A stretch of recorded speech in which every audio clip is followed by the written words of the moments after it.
Hello everyone! Habang ako po ay nagbe-breakfast dito sa harap ng aking garden, si Boss Arrow, ewan ko ba, pinasok ang aking hardin at humiga po siya sa silong. Di ko alam kung ano na naman ang gustong gawin ng asong ito, basta humiga siya dyan.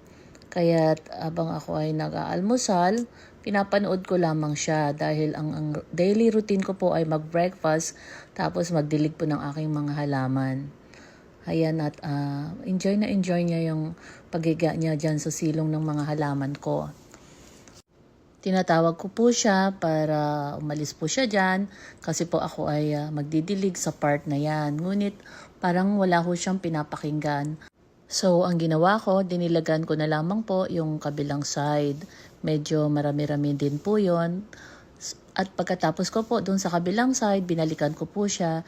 Nandyan pa rin po siya at parang ini-enjoy niya talaga yung humiga dyan. Marahil nga po ay malamig sa place na yan. Ngunit medyo ayaw ko po kasing humihiga sila sa buhangin o kaya sa mga bato.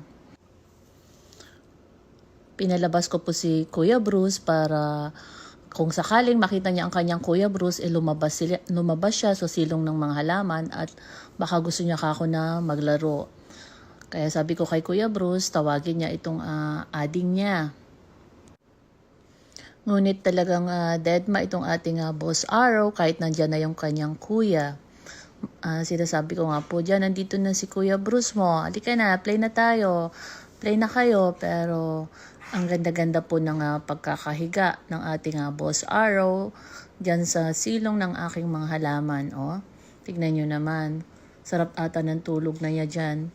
Siguro nga malamig talaga yung area na yan. Ini-enjoy po niya. Ayan, si Kuya Bruce, wala din siyang nagawa.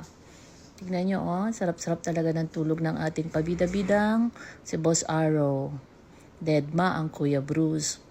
Tinawag ko si Ate Joanna, i-video nga niya kung ano itsura niya doon sa loob. At ayan nga po, tignan nyo, parang sutil na aso. Tignan nyo mga mata niya, Anong ginagawa mo dito, Ate Joanne? Sabi niya siguro, Pero ang cute-cute niya.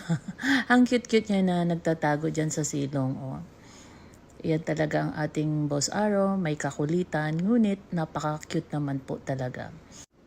Medyo mainit na po sa oras na ito, kaya talagang pinipilit ko na po siya na lumabas dyan. Ngunit, deadma. Wala ko siyang pinapakinggan, Ini-enjoy lang niya yung paghiga niya dyan sa silong ng aking mga halaman. Tinawag ko na ang ate Cheng, yung mga Kuya Umbak at Kuya Reyna na tulungan ako na ilabas ang ating makulit na aso dito. Actually, ni-live broadcast ko nga dahil kahit na may kakulitan ng ating aso, ako ay tuwang-tuwa. Kaya sabi ko, i-live ko nga para makita din ng ating mga followers, ang ating mga mababait na followers, para ma-witness nyo kung paano ang ginawa namin para lumabas ang ating makulit na aso na si Boss Arrow. Ayan, at palagi siyang pinupuntahan ni Harley. Siguro sabi ni Harley, labas ka na, Kuya Arrow. Play na tayo. Ganun siguro sinasabi ni Harley kasi si Harley hindi naman ho siya pumapasok sa area na yan. Ang madalas mo na pumupunta sa area na yan ay ang aking kambal. Si Kuya Bruce hindi rin dahil syempre ang laki-laki ng katawan niya, hindi ho siya makakasiksik dyan. Kaya nga at nilalive ko talaga. Tuwan-tuwa kami ng aking mga kasama. At hindi ko na i-voice over ang mga susunod kasi gusto kong marinig ninyo kung ano talaga ang mga nangyari at kung paano po namin napalabas ang ating Boss Arrow dyan. Dumi-dumi na niya. Magagalit ang papa niyan. Arrow, ka na anak Arrow. Okay. Ayun na yung tali. Lalabas. Ay, pupunta na sa mabila. Dali. Dali, punta na sa mabila, Ayabad na kamot. Sabi ni Harley, Halika na, din. Sabi ni Harley, Anak, tinatawag ka din ni Harley, Halika na, ading. Sabi niya, halika na. Nandiyan na si Papa mo. Alam, nandiyan na si Papa. Nandiyan na si Papa. Halika na. Walang pinapakinggan, Ayun na ang tali. Alis na. Kuya Reyna, natin doon sa mabila, ito. Halika, dalhin niyo sa mabila, Alika na si Ren. Dali, dali. Ayan na, sakay sa tricycle. Alika na daw. Kunin mo daw, Kuya Rinan, yung ading niya.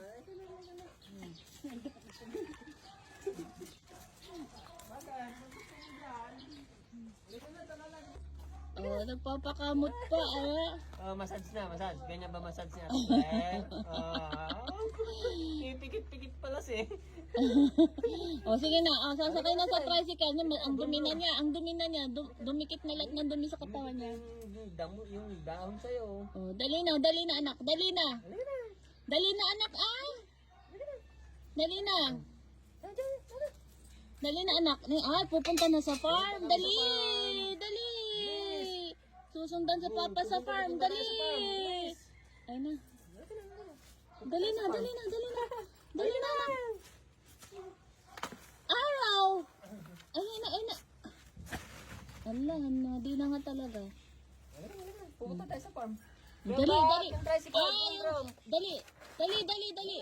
Isakay sa ano? Sakay sa pick up. Sakay na tayo sa pick up. Dali na. Araw. Ayaw. Hindi. Wag ka. Hindi malalaglag na. Yung halaman ko na. Hindi, sinisipa na niya yung halaman ko. Nandito na si kuya mo Harley. Ay, ading Harley, ne? Araw, sama ka na ka mo.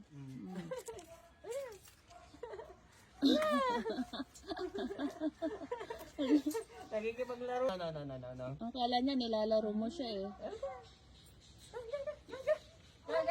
Asan na si Kuya Bras? Alam na Kuya Bras, ikaw na lang tatali ko. Pupunta na sa sa farm. Dali. Asan ba yung pick up? Yung pick up na lang. Yung pick up. Ayaw niya talaga. Ayaw niya talaga. Ayan na yung tricycle. Halika na. Ayun na yung tricycle, anak ko. Ayaw talagang bumangon eh. Anak, ayun na yung tricycle, Ay, Kuya Bruce, ikaw na lang sasakay. Ikaw, dali.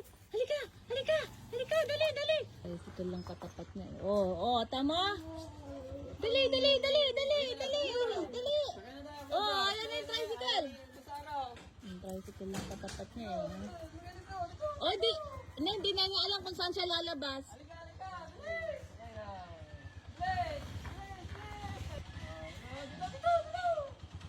Sakay. Sakay na sa tricycle. Tricycle lang pala katapat mo. Hindi sila kasya pag dalawa sila.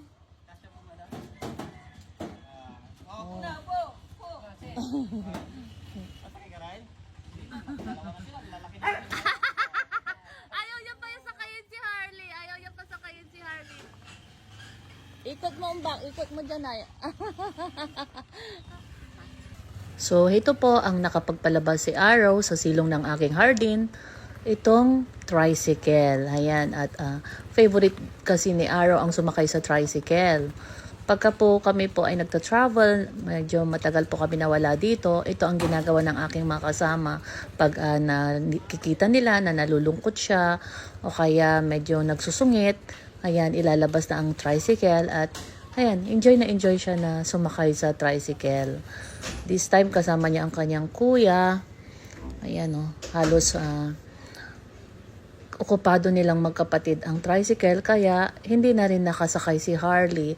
At alam niyo naman may kasungitan itong Boss Araw, hindi niya pinasakay ang kanyang kuya Harley. Ayan. Si Araw at ang kanyang favorite na tricycle with Kuya Umbak. Ayan enjoy siya dyan eh.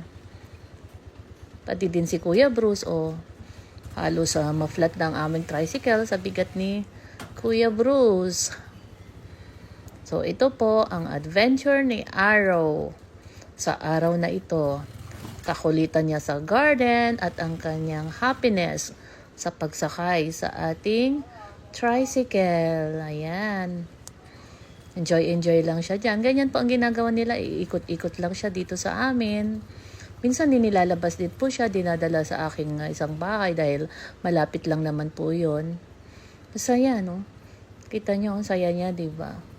Pati si Kuya Bruce niya, happy lang.